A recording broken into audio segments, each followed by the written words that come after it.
నమస్తే, welcome to our channel. నేను పద్మిని. ప్రస్తుతం పాటు ప్రముఖ ఆధ్యాత్మికవేత్త, astrologer, tarot card reader and Vedic nutritionist Shrimati Vanaja Ramisetti garu మనతో పాటు ఉన్నారు. మాట్లాడదాం. మేడం నమస్తే. నమస్తే. తిరుపతి లడ్డు ఇష్యూ ఎంతలాగా అసలు మనోభావాల్ని దెబ్బతీసింది అనేది ఆలోచిస్తూ ఉంటే, అసలు దాని గురించి ఆలోచిస్తూ ఉంటేనే చాలా చాలా బాధాకరంగా అనిపిస్తుంది. ఎమోషన్స్ తో ఆడుకోవటం ఇది డెఫినెట్. నమ్మకము అండ్ ఎమోషన్ డెఫినెట్లీ ట్రస్ట్. అక్కడ అటు స్వామివారికి అదే పెట్టారు, ఆ ప్రసాదాన్ని మనము అదే తిన్నాము అని అంటే చాలా చాలా బాధాకరం ఇది. అయితే చాలా రకరకాల అభిప్రాయాలు దీని గురించి వెల్లువెత్తుతున్నాయి. నెగటివ్ గురించి ఒకసారి మనం మాట్లాడుకుంటే, తమిళనాడులో ఒక పార్టీకి చెందినటువంటి ఒక వ్యక్తి చేసినటువంటి కమెంట్స్ నిజంగా చాలా చాలా అసలు ఏం మాట్లాడుతున్నారు వీళ్ళు అర్థం కానటువంటి పరిస్థితి.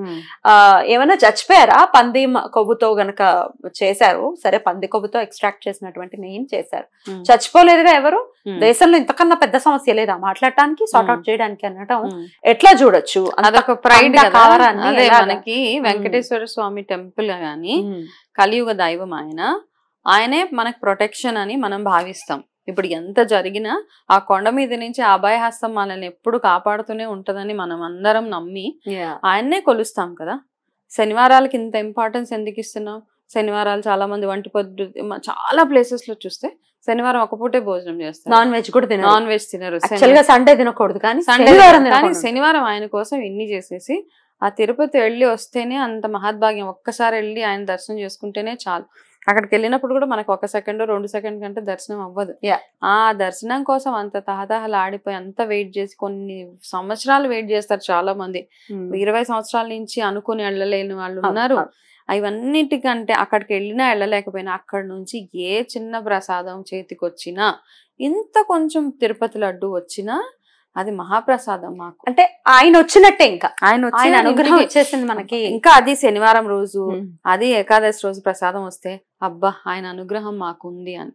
అండ్ ఆ లడ్డు తోటి ఒక ఎమోషన్, ఒక బాండేజ్ ఉంది. మామూలుగా కూడా ఇప్పుడు ఎవరైతే ఈ కామెంట్ చేశారో చనిపోక్కర్లేదు, ఒక నమ్మకం ఉంటది కదా.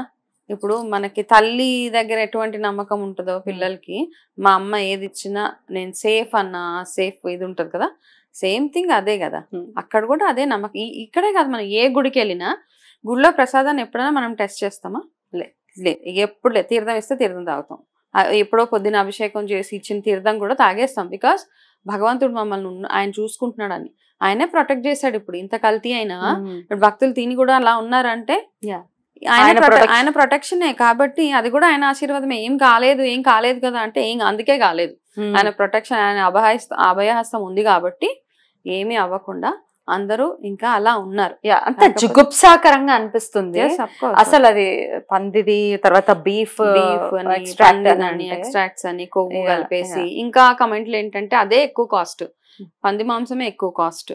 అసలు ఎలా చూడొచ్చు దీన్ని? ఆవు కంటే పంది కాస్ట్లీయా? అదే కదా. అసలు ఇది ఏం బుర్ర, ఇది అర్థం కాదు. మేము హిందూ ధర్మంలో మనం ప్రతి దాన్ని భగవంతుడితోటే పోలుస్తాం, ఏదైనా గానీ కదా. ఆవుని గాని పందిని వరాహంగా పోలుస్తాము. అందుకనే అవి అలాంటి పంది కొవ్వులు అవన్నీ ఎవరు కలుపుతారు కదా. మీకు అలా అనిపిస్తూ ఉంటుంది చాలా మందికి, ఏం చనిపోలేదు కదా. పెద్ద ఇష్యూస్ ఆఫ్ కోర్స్ ఉన్నాయి, కానీ ఇప్పుడున్న పరిస్థితికి ఇదే పెద్ద ఇష్యూ. డెఫినెట్లీ. ఎందుకు దీని గురించి మాట్లాడకూడదు? ఇంకేం పెద్ద ఇష్యూ ఏది మాట్లాడితే? ఇక్కడ మన డాక్టర్ గురించి మాట్లాడాము, ఇంకెంతకన్నా పెద్ద ఇష్యూ లేదా? దేని గురించి మాట్లాడినా ఇది ఒక పెద్ద స్టైల్ వీళ్ళకి. ఇది మాట్లాడద్దు, అది మాట్లాడద్దు అంటే ఇది జస్ట్ ప్రసాదం అది కాదు. అక్కడ ఏంటంటే ఒక ట్రస్ట్, ఒక ఎమోషన్, ఇవన్నిటికంటే ఇంపార్టెంట్ గా మనలో అంటే ఇక్కడ అయ్యే కల్తీ వ్యాపారాలు ఏవైతే ఉన్నాయో ఇవన్నిటిని బయటకు తీసుకురా. అంటే ఇప్పుడు చూడు, భగవంతుడికి చేసే ఆ లడ్డూలో ఇంత కల్తీ ఇవన్నీ చేశారు నెయ్యి. మామూలుగా ఆలోచిద్దాం, రెగ్యులర్ గా మనం వాడే ఫుడ్ ఏదైతే ఉందో, మనం కొనుక్కునే గ్రాసరీస్ ఏవైతే ఉన్నాయో అందులో ఇంకెంత కల్తీ జరుగుతుందో అది మీకు హోంవర్క్ బేసికలీ. ఇప్పుడు ఎవరైతే ఈ డైలాగ్ అన్నారో ఇంకా పెద్దది ఉంది. ఇంకా పెద్దది ఏంటంటే, ఇప్పుడు మిగతా ఫుడ్ ఐటమ్స్ లో ఏవేవి కల్తీలు జరుగుతున్నాయో, మేము రెగ్యులర్ గా కొనే ఫుడ్ ఐటమ్స్ లో గానీ గ్రాసరీస్ లో గానీ ఏమేమి కల్తీలు జరుగుతున్నాయో please go and find it out. ఆ పని చేయండి ఫస్ట్ కదా. పిల్లలకి పెడుతున్నాము, ప్లాస్టిక్ యూజ్ చేస్తున్నాము, ప్లాస్టిక్ బ్యాన్ చేయలేకపోయారు, ఏది చేయలేకపోయారు, అలాంటి పనులు చేయండి. ఇలాంటి కామెంట్స్ కంటే కూడా వెళ్ళి ప్లాస్టిక్ బ్యాన్ చేసే ప్రోగ్రామ్స్ కానివ్వండి, వినాయక చవితి వచ్చినప్పుడు మన వినాయకుడు మట్టి వినాయకులు వాడమని చెప్తున్నారు. ఎవరైనా వాడుతున్నారా? ఇవన్నీ ప్రాబ్లమ్సే కదా, ఇవన్నీ ప్రాబ్లమ్స్ టు ద కంట్రీ. ఇవన్నీ ఫస్ట్ వెళ్ళి అడ్రస్ చేయండి. Let us deal with this issue. మాకు ఎందుకంటే తిరుపతి అంటే మాకు సెంటిమెంట్, ఆ ప్రసాదం అంటే sentiment. So allow us to deal the way we want to deal it. Definitely కదా, దాని మీద అనవసరంగా పిచ్చి కామెంట్లు, డైవర్షన్ కామెంట్స్ అవి ఏం చేయక్కర్లేదు ఎవరు. That's my opinion. యా, ఇక టీడీపీ గవర్నమెంట్ కావాలనే ఈ ఇష్యూని చాలా గట్టిగా రేజ్ చేసిందని ఇట్లా మాట్లాడే వాళ్ళు కూడా ఉన్నారు. ఏదైతే వరద ఏదైతే వచ్చిందో దాన్ని డీవియేట్ చేయడం కోసం ఒక కొత్త అంశాన్ని లేవనెత్తింది గవర్నమెంట్ అని. ఎవరి చేతిలో ఉంది సైక్లోన్, నేచురల్ కెలామిటీ ఎవరి చేతిలో లేదు. అదే అసలు దాన్ని ఆ అంశాన్ని మర్చిపోవాలి జనాలు అని చెప్పి ఈ అంశాన్ని లేవనెత్తారు. మర్చిపోవడానికి ఏముంది, అక్కడ వాళ్ళు చేసేది ఎంత చేశారు ఆల్రెడీ, అంతా చేశారు. అంతా చేసేసిన తర్వాత ఇది something which has to be highlighted అందరికి. కాబట్టి వరదకి డైవర్షన్స్ ఏం అక్కర్లేదు అని ఎవరు ఆలోచించి, ఎవరికి తెలుసు వరద వస్తుందని తెలుసా?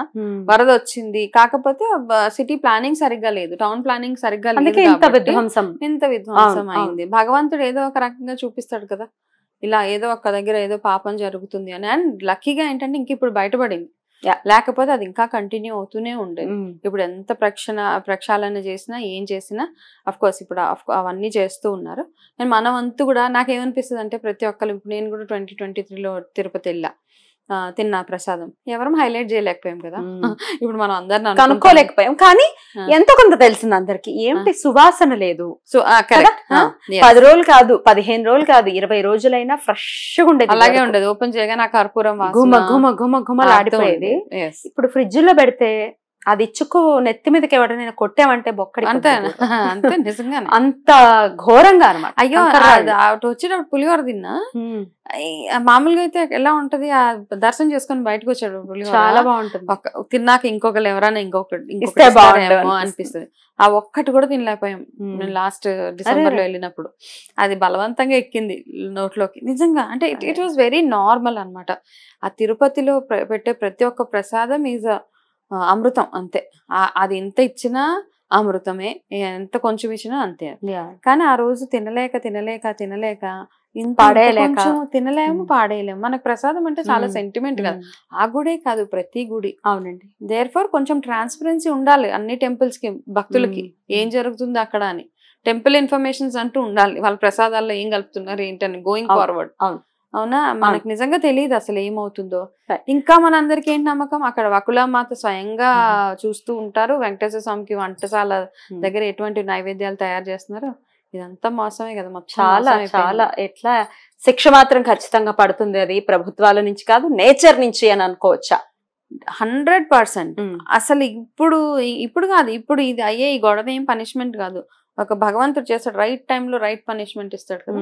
ఆ పనిష్మెంట్ దేవుడి నుంచి ఎవరిని తప్పించుకోలేము, ఎక్కడి నుంచైనా తప్పించుకోవచ్చు, కానీ భగవంతుడి నుంచి అసలు ఎక్కడ తప్పు జరిగినా మనకి ఎంతో కొంత బాధ్యత ఉంది ఖచ్చితంగా. మరి మనకు కూడా ఎంతో కొంత బాధ్యత ఉంది. డిప్యూటీ సీఎం పవన్ కళ్యాణ్ గారు ఎలా అయితే ప్రాయశ్చిత్త దీక్షని పూనారో, ఆయన డెఫినెట్ గా ఆదర్శం ఈ పాయింట్ లో. మరి మనం కూడా ఎంతో కొంత క్షమార్పణ చెప్పాలి కదా. ఎందుకంటే ప్రసాదాలు వచ్చినప్పుడు తిన్నాము, నేను కూడా తిని బాలేదు అన్నదాన్ని బాలేదేమోలే అన్న అంతటి నేనే ఊరుకున్నాను. కానీ నాకు చాలా ఆప్షన్స్ ఉన్నాయి, సోషల్ మీడియా ఉంది, చెప్పొచ్చు తిరుపతి ప్రసాదం బాలేదని. ఎందుకు నేను చెప్పలేదు? మేబీ అసలు స్ట్రైక్ కూడా స్ట్రైక్ అవ్వాలి, ఎందుకంటే దాని మీద ఉన్నటువంటి గౌరవం అది. తిరుపతి ప్రసాదం మీద మనం కామెంట్ చేయలేము. ఒకటి మేబీ నేను వెళ్ళి తిన్న రోజు బాగాలేదేమో, బికాస్ మనం ఒకటే రోజు ఉంటాం కదా, దగ్గరగా ఉండే వాళ్ళకి తెలుస్తుంది. మనం ఒక రోజు ఉంటాం, ఏమో ఈ రోజు బాగాలేదేమో అన్న ఒక థాట్ తప్పిస్తే. సో అందరూ ఏదో ఒక రకంగా చిన్నగా ఆ తప్పులో పార్టిసిపేట్ అంటే ఉన్నాం, భాగస్థులమే అనుకోవచ్చు. నేను చెప్పేది ఒకటే ఏంటంటే, అందరూ పెద్ద పెద్ద ఏదన్నా చేయనివ్వండి, హోమాలు ఎన్ని చేసినా దీక్షలు చేసినా, మనం అందరం సింపుల్ గా చేసుకునేది ఏకాదశి రోజు గోవిందనామాలు ఎంత వీలైతే అంత రాసుకొని, మీ ఇష్టం, మీకు ఎంత ఓపికంటే 108 రాస్తారా, 1116 రాస్తారా, రాయడం ఒకటి. గట్టిగా ఇంట్లో ఉన్న అందరూ ఆ వెంకటేశ్వర స్వామిని తలుచుకొని ముద్ద కర్పూరాన్ని ఆయన పేరు మీద వెలిగించి ఇంటి బయట మన అక్కడ తులసి దగ్గర అలా పెట్టి ఆయనని క్షమించమని కోరుకోవడం తప్పిస్తే ఇంకా మనం చేసేది ఏం లేదు. ఆయన క్షమించాలి, డెఫినెట్ గా. కానీ శిక్ష అర్హులు ఎవరైతే ఉన్నారో వాళ్ళకి శిక్ష పడి తీరాలి. తిరుపతికి మళ్ళీ పూర్వ వైభవం రావాలి, డెఫినెట్ గా రావాలి.